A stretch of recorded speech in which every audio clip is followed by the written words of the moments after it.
broke, aren't you? But let me stop laughing because this is a serious matter. But imagine you're broke because of the weather. Like, the weather. Yes, let me tell you about it. You see, it's only been 6 months down this year, and so far you have seen how March to April, the season of long rains, has already treated us. March itself has not been matching. What do I mean? This was a season that we expected long rains to hit our country, left and center on the highlands. But what happened? It was reduced to short rains, short showers, but only for a few days. The impact is what you and me are experiencing: high food prices. But that is problem number 3. What is problem number 1 and 2? Follow through, I take you through.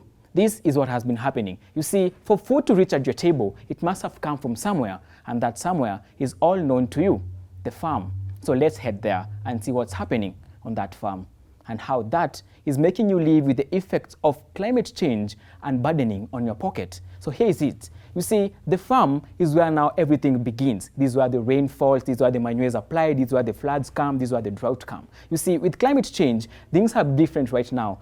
The seasons are not the same. This is because now the climate is changing and the global warming has had a significant effect. I do not have to tell you about the effects of global warming, right? You already know. You have already read books and even done campaigns on climate change.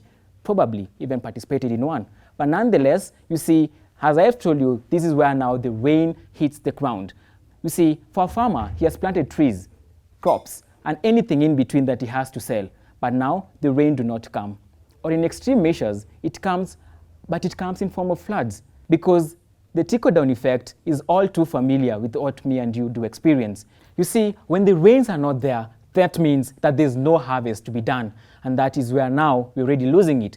This is because of the many reasons that I've already told you about, but what is the effect that we are talking about here, and how does it even make you broke in the first place? You see, the farmer has an objective when he's planting those trees. That's a business, it's an agri-business. He has to feed the entire nation, or even more, feed his community that he's living in. But now, look at what is happening. There's very little supply on the food chain. You see, if the farmer was harvesting 50 bags, and the climate change now here has already affected his farm, is going to be having 10 or 15. That is way less. But look at the demand. The population is growing, everything is increasing, and that demands that the food must be of equal measure that is being produced. The inequality is already present, and that leads us to project number 2. You see, we are having so many people on the line of food production. We have the mama mboga that they are at your estate. We have everybody in between, the fruit vendors, and they all rely directly from what the farmer is producing.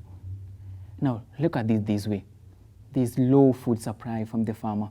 Then, you as the person who is operating the same business that does directly benefit from agribusiness, what are you going to be selling? You see, the thing that is going to be happening there is that you have reduced stock, or even in extreme cases, you'll have to close shop because there's nothing to sell. There's nothing at all for you to sell. And that is what now leads us to these 3 problems. High food prices. They all come from when the production cost is too high, or when the demand is really increasing and cannot be met by the supply that the farmers are providing. And nonetheless, if you're having even the supply that is already there, you'll find that that food does not feed everybody. And if it's there, it's still expensive.